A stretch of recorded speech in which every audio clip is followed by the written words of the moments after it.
Doctor BR Ambedkar పై ఎంతో విశ్వాసం కలిగిన దివంగత ముఖ్యమంత్రి ఎన్టీ రామారావు కృషితోనే భారత రత్న అవార్డు అంబేద్కర్ కి రప్పించగలిగారని కోవూరు ఎమ్మెల్యే వేమిరెడ్డి ప్రశాంత్ రెడ్డి అన్నారు. అంబేద్కర్ 135వ జయంతి సందర్భంగా బుచ్చిరెడ్డిపాలెంలోని ఆయన విగ్రహానికి నివాళులర్పించిన అనంతరం ఎమ్మెల్యే మాట్లాడారు. అంబేద్కర్ స్ఫూర్తితోనే ఎన్టీ రామారావు బడుగు బలహీన వర్గాల అభ్యున్నతి కోసం తెలుగుదేశం పార్టీని స్థాపించారన్నారు. అంబేద్కర్ రాసిన అతిపెద్ద రాజ్యాంగాన్ని అవలంబించే దేశంలోనే అణగారిన వర్గాలకు రిజర్వేషన్లు లభ్యమయ్యే అన్నారు. రాజ్యాంగ నిర్మాత అంబేద్కర్ ఆశయాలను కొనసాగించేందుకు అన్ని వర్గాలు కృషి చేయాలన్నారు.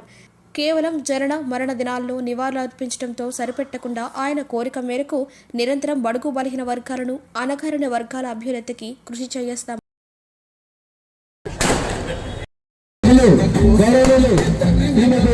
ప్రశాంత్ రెడ్డి గారు సందర్భాన్ని పురస్కరించుకొని కేక్ కటింగ్ చేస్తున్నారు. అందరూ గట్టిగా చప్పట్లతో ఈ కార్యక్రమాన్ని విజయవంతం చేయాల్సిందిగా కోరుతున్నాం.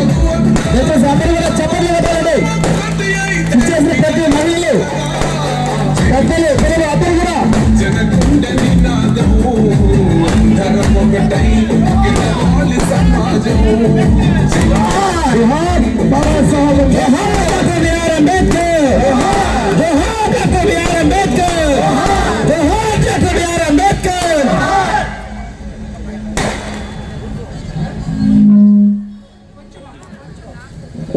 అదే జనసేన మరియు భారతీయ జనతా పార్టీ అధ్యక్షుల్ని వేదిక మీదకి రావాల్సిందిగా కోరుచున్నాము.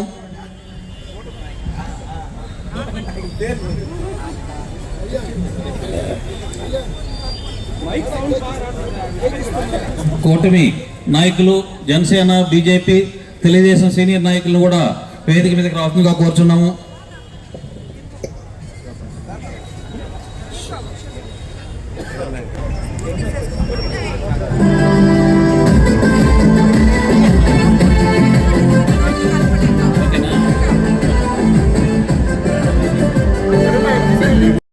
రాజ్యాంగ నిర్మాత బడుగు బలహీన వర్గాల ఆశాజ్యోతి డాక్టర్ బాబాసాహెబ్ అంబేద్కర్ గారికి 135వ జన్మదిన శుభాకాంక్షలు తెలుపుకుంటున్నాను. నేను పుట్టినప్పటి నుంచి ఇంత ఘనంగా డాక్టర్ బాబాసాహెబ్ అంబేద్కర్ గారి జయంతి జరుపుకోలేదు. దానికి నేను కోవూరు ప్రదాత గౌరవనీయులు శ్రీమతి వేమిరెడ్డి ప్రశాంత్ రెడ్డి మేడం గారికి ప్రత్యేక ధన్యవాదాలు తెలుపుకుంటున్నాను. అదేవిధంగా కోడూరు కమలాకర్ను కూడా ప్రత్యేక ధన్యవాదాలు తెలుపుకుంటున్నాను. అంబేద్కర్ ఒక దళిత జాతికే సంబంధించిన వాళ్ళు కాదు, బడుగు బలహీన వర్గాల కోసం, ముఖ్యంగా మహిళల కోసం, మహిళ అభ్యున్నతి కోసం తన మంత్రి పదవిని రాజీనామా చేసిన మహాశక్తి డాక్టర్ బాబాసాహెబ్ అంబేద్కర్. అందుకే ప్రపంచ దేశాలు కూడా ఐక్యరాజ్య సమితి కూడా అంబేద్కర్ జయంతిని ఒక పండుగలాగా జరుపుకుంటారు. అంబేద్కర్ గారు ఒక సూక్తిని చెప్తారు, ఎంతకాలం బతికామన్నది కాదు, ఎంత గొప్పగా జీవించామన్నదే ముఖ్యమని. ఆయన జీవితాన్నే మనకు ఒక స్ఫూర్తిగా నిలిచారు. అటువంటి డాక్టర్ బాబాసాహెబ్ అంబేద్కర్ గారి ఆశయాలకు ఆయన బాటలో మనందరం నడవాలని ప్రతి ఒక్కరిని కోరుకుంటున్నాను. నాకు ఈ అవకాశం ఇచ్చిన పెద్దలకు పేరు పేరున ధన్యవాదాలు తెలుపుకుంటూ జై భీమ్. ఈరోజు మనం డాక్టర్ అంబేద్కర్ గారి 135వ జన్మదినోత్సవం ఇంత ఘనంగా జరుపుకోవడం చాలా సంతోషంగా ఉంది. ఎందుకంటే మీకు అందరికీ తెలుసు, అంబేద్కర్ గారు ఒక నాయకులు కాదు, ఒక మానవ రూపంలో ఉన్న దైవ సమానుడు. సమానత్వము, అంటరానితనము ఇవన్నీ కూడా నిర్మూలించి సమానత్వాన్ని సమాజంలో చూపించిన ఒక గొప్ప నేత. అలాగే ప్రపంచంలోనే అతిపెద్ద రాజ్యాంగాన్ని, గొప్ప ప్రజాస్వామ్యాన్ని మనకి చూపించిన ఒక దేవుడు. అలాగే ఆయన కుల వివక్ష, అంటరానితనం నిర్మూలించిన ఒక దైవం. ఇలాంటి ఒక దైవత్వం ఉన్న మనిషి ఆశయాల నుంచి పుట్టుకొచ్చిన పార్టీయే మన తెలుగుదేశం పార్టీ. అంబేద్కర్ ఆశయాల్ని పాటించి మన అన్న ఎన్టీ రామారావు గారు ఆ రోజు ప్రజలే సమాజమే దేవాలయం, ప్రజలే దేవుళ్ళు అనే నినాదంతో పార్టీని స్థాపించి ఆయన ఆశయాల్లో అడుగుజాడల్లో నడిచిన నాయకులు మన ఎన్టీ రామారావు గారు. ఆ పార్టీని ఈరోజు మనమందరం చూస్తున్నాం. ఎస్సీ, ఎస్సీ, బీసీ, మైనార్టీల కోసం, ఎస్టీల కోసం, అందరి కోసం కూడా మన పార్టీ ఎంతో గొప్పగా పనిచేస్తుందనలో మనం ఆశ్చర్యపోయే అవసరం లేదు. ఎన్టీఆర్ గారు నేషనల్ ఫ్రంట్ చైర్గా ఉన్నప్పుడే అంబేద్కర్ గారికి భారత రత్న అవార్డు కూడా ప్రకటించడం మనకందరికీ తెలిసిందే. అలాగే కేఆర్ నారాయణ రాష్ట్రపతిగా, బాలయోగిని లోక్సభ స్పీకర్గా, ప్రతిభా భారతి గారిని శాసనసభ స్పీకర్గా నియమించడంలో తెలుగుదేశం పార్టీ ఎంత కీలక పాత్ర పోషించిందో మీ అందరికీ తెలుసు. అలాంటి గొప్ప పార్టీలో మనం ఉన్నామంటే ఈరోజు ఆనాటి అంబేద్కర్ గారి ఆశయాలతో ఈ రోజుటి వరకు కూడా దాన్ని మనం ముందుకు తీసుకెళ్తున్నామని మీకు అందరికీ తెలుసు. అదేవిధంగా అంబేద్కర్ గారి ఆశయ సాధనలో భాగంగా మన పార్టీ అధికారంలోకి వచ్చినాక దళిత ఉద్యోగులకు ప్రమోషన్లు, దళిత కాలనీల మౌలిక సౌకర్యాల కల్పన, అలాగే 200 యూనిట్లు వరకు ఉచిత విద్యుత్ లాంటి అనేక చర్యలు చేపట్టింది.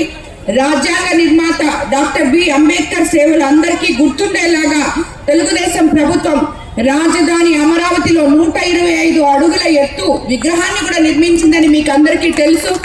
అలాగే ప్రతి ఒక్కరు కూడా ఈరోజు అంబేద్కర్ జయంతి, ఈరోజు అంబేద్కర్కి మాలలేసి నివాళులు అర్పించుకున్నాం అని చెప్పి ఒక్క రోజుతో ఈ అంబేద్కర్ జయంతిని మర్చిపోకూడదు. ఇక్కడ ఎంతో మంది యువతున్నారు. అంబేద్కర్ జయంతి రోజు ఒక్కరోజు మాత్రమే ఆయనకి నివాళులు అర్పించి మన బాధ్యత అయిపోయింది అని చేతులు తుడుచుకోకూడదు. ప్రతి ఒక్కరూ ఆయన ఆశయాల్లో, ఆయన అడుగుజాడల్లో నడవాలని యువతందరూ కూడా దీనికి పునాదులు వేసుకుంటూ బంగారు భవిష్యత్తు వైపు మన దేశాన్ని ముందుకు తీసుకెళ్లాలని చెప్పి నేను మిమ్మల్ని అందరినీ కోరుకుంటున్నాను. ఈ ఆశయాలు ఒక్కటే మనం గుర్తుపెట్టుకుంటే మన భారతదేశ చరిత్ర ఎక్కడికో వెళ్ళిపోతుంది.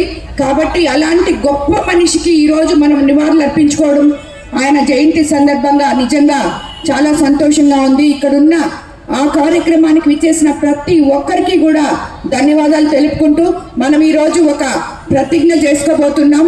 అదందరూ మీరు కూడా చెప్తే బాగుంటుందని నేను అనుకుంటున్నాను, చేసుకుంటున్నాను. అదేవిధంగా చాలామంది ఎండలో నిలబడుకున్నారు. ఇంతకన్నా ఎక్కువ మాట్లాడవద్దు. ఈ ప్రతిజ్ఞ ఒక్కటి మాత్రం అందరూ చెప్పండి దయచేసి.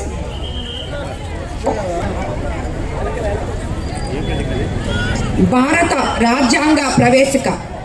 భారతదేశ ప్రజలమైన మేము భారతదేశాన్ని సర్వసత్తాక, సామ్యవాద, లౌకిక, ప్రజాస్వామ్య, గణతంత్ర రాజ్యంగా నిర్మించుకోవడానికి పౌరులందరికీ సాంఘిక, ఆర్థిక, రాజకీయ న్యాయాన్ని